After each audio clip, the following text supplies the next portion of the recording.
ask me why someone so great would choose to walk with you. Magandang umaga, minsan pa.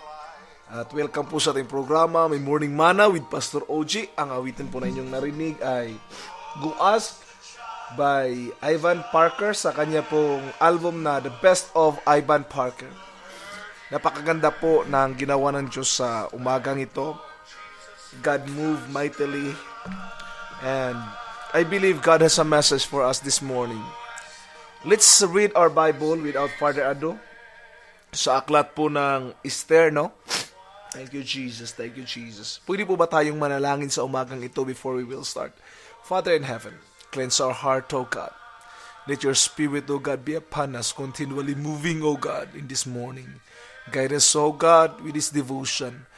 Lord, our heart belongs to you. No other God besides you, God. You alone deserves to be worshipped. You alone deserves to be worshipped. In Jesus' name, amen. Esther chapter 1 verses 1 hanggang 12. Ito po ang pagkasabi, no? Ito po yung istorya ni Reyna Baste, no? At si Haring Aswero. Nang panahon ni Haring Aswero ng Persia, ang sakop niya ay mula sa India hanggang Ethiopia. Binubuo ito ng 127 na lalawigan. Ang kanyang palasyo ay nasa lungsod ng Susa na siyang kabisera. Nang ikatlong taon ng kanyang paghahari, piniging niya ang kanyang mga pinuno, mga katulong sa palasyo, mga punong kawal ng Persya at Media, pati mga mahal na tao at mga gobernador ng mga lalawigan. Ipinagparangalan niya sa mga ito ang kayamanan ng kanyang kaharian at ang karangyaan ng kanyang pamumuhay. Ang piging ay tumagal ng 180 days. Pagkaraan nito, 7 araw naman siyang piniging ang lahat ng taga-Susa, dakila o hamak. Ito'y ginanap sa patio sa may hardin ng palasyo. Puting-puti mga kortena at maraming palawit na kulay asul. Ang mga tali nito'y nilubid ng pinong-pino at murado at nakasabit sa mga gulyang pilak. Marmol ang mga haligi ng palasyo. Yari sa ginto pilak ang mga upuan. Ang sahig ay mosaik na yari sa portido, alabastro, nakar at mamahaling bato. Ang mga kupitang iba't ibang hugis ay ginto. Maraming alak ang pawang mamahalin. Angkop lamang sa isang hari. Nasa ayos ang pag-iinuman. Walang pilitan sapagkat ipinagpauna ng hari sa kanyang mga katulong na ibigay ang hilig ng bawat isa. Samantala si Reyna Baste ay nagdaos din ng piging sa palasyo para naman sa kababaihan.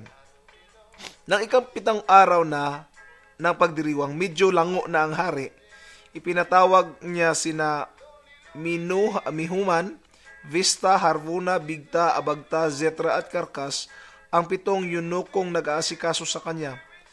Ipinasundo niya si Reyna Baste. Ipinasabi niyang isuot ng reyna ang kuruna nito upang ipagparangalan sa lahat ng naroon ang kagandahan nito sapagkat ito na may talagang maganda. Ngunit hindi pinansin ng reyna ang mga sugo ng hari dahil dito nagalit ang hari. Atin pong narinig ang kwento ni Reyna Baste. Ang bawat isa po ay may kanya-kanyang opinyon, no? Patungkol po kung bakit ayaw pumunta ni Reyna Baste. Ang sabi ng ilan ay wala daw respeto si Reyna Baste. Ang sabi naman ng madalas na komentaryo, dahil nga sa lango na ang hari, lasing na sa inumin, maaaring ipapahiya lang ang reyna pag ito'y kanyang dadalhin o ipapakilala sa kanyang mga bisita. Kung titinan po natin, ang punto po dito is respeto. No? Maaring titingnan natin ito sa side with napanig po sa kang Queen Baste, no? Ang aklat po ng Esther ay nag-umpisa po doon sa selebrasyon ni King Ahasuerus. Atin po nabasa yon. Siguro gusto ipakita ni King Ahasuerus yung kagandahan ng misis niya. Yun yung sabi ng Biblia. So inutos niya si Queen Baste na ipapunta doon.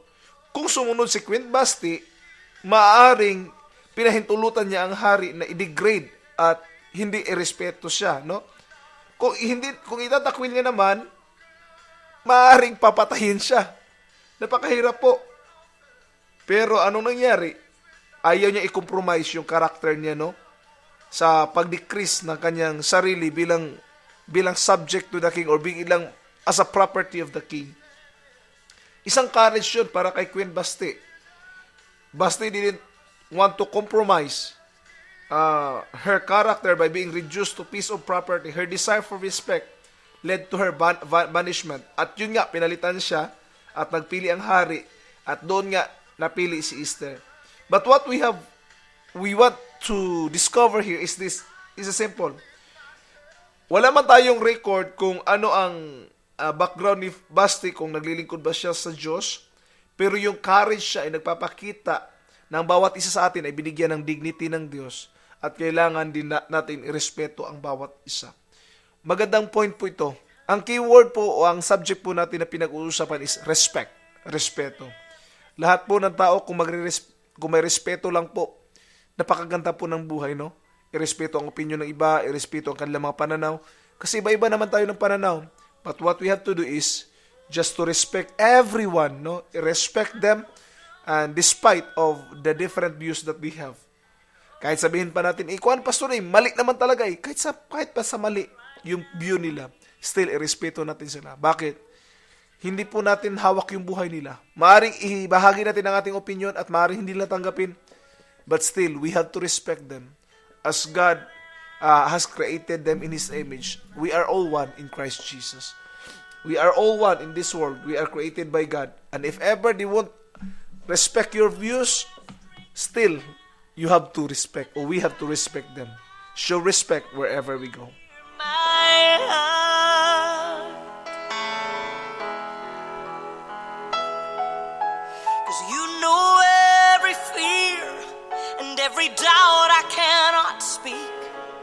You know all the ways I need. Minsan pa po nagbabalik ang inyong lingkod, Pastor OG. Ang awitin po na inyong naarinig ay Hear My Heart by Jeff and Sherry Easter sa kanilang album na Expecting Good Things. Patuloy po tayo, no? Meron ako mga ilang point na gustong ibahagi sa inyo. First point po na gusto kong sabihin is, everyone is created in God's image. Therefore, everyone deserves to be respected. Lahat po ay ginawa mula sa wangis ng ating Panginoon. Kaya ang bawat isa ay nararapat lang na bigyan ng respeto kahit ano pa man siya. Kahit pangit man yan. Yung ugali niya. O maring meron man siyang pangit na background, but still, we have to show respect. Everyone means no excuse. Even the most difficult people we know bear the image of God. Therefore, they have still to be respected. No, pag sinabing everyone, walang excuse yan.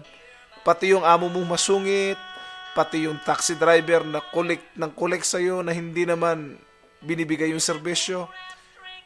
Nandun na siguro na pwede tayong magreklamo kung mali ang metro, but still we have to show respect, no? Mahirap gawin siya bilang isang Kristiyano. Ikaw na nga yung nilalait, ikaw na nga yung ikaw na nga yung talo, but still respect. But when we said respect, hindi po siya excuse kahit sino pa tayo. Paano ba magrespeto? Ito po, out of love and reverence for Him or for Christ Jesus, let us treat ourselves and other people with honor, dignity, and respect. If we will show respect among the people, we will be respected in return. It might not happen overnight, but if we will have these values, if we will have this lifestyle, a life filled with respect, I know for sure that we will be respected. People may be different, may have different views. People may have different religious beliefs or even political opinions from you, but still respect. Tama yan. Hindi lahat ng tao ay pareho sa iyo ng opinion. Hindi lahat ng tao ay pareho sa iyo ng political opinions. Hindi lahat ay pareho sa iyo ng pananampalataya. But still, respect them. May mga pagkakataon po na magtatanong tayo, paano yun si pastor, ganito yung relihiyon niya, ganito, ganyan. Still, irespeto natin. In fact, ang mga kaibigan ko po ay mga pari. No? Meron akong 5 kaibigang pari sa Pilipinas na every Saturday meron kaming pagtitipon. Nag-uusap kami, nagpe-pray. But they never hear me, degrading them, no, o pinapahiya sila. But still, I respect them. Mga pastor ng iba't ibang organization, no? At maging ang mga imams ng Muslim ay naging kaibigan ko rin po. Meron po akong 3 kaibigang imam ng Muslim, no? Sila Abu Umar, nakalimutan ko na yung mga pangalan ng ilan. But regularly, we are doing the prayer and asking God to help our city. Hindi po mahalaga na iba-iba yung beliefs namin, religious beliefs. What matters most is we respect each other. Ang madalas ko lang sinasabi, pagdating sa langit, doon na lang tayo magre-recon sa Panginoon. Pangatawanan niyo yung mga tao niyo, pangatawanan ko yung mga tao ko. I will represent my people before the Lord and will say unto them and will defend them before the throne. So yun na lang po ang sinasabi ko sa kanila, but still, I respect them. What I want to challenge you this morning is so simple. Respect, even if you are not respected. God bless. Lost a child at birth.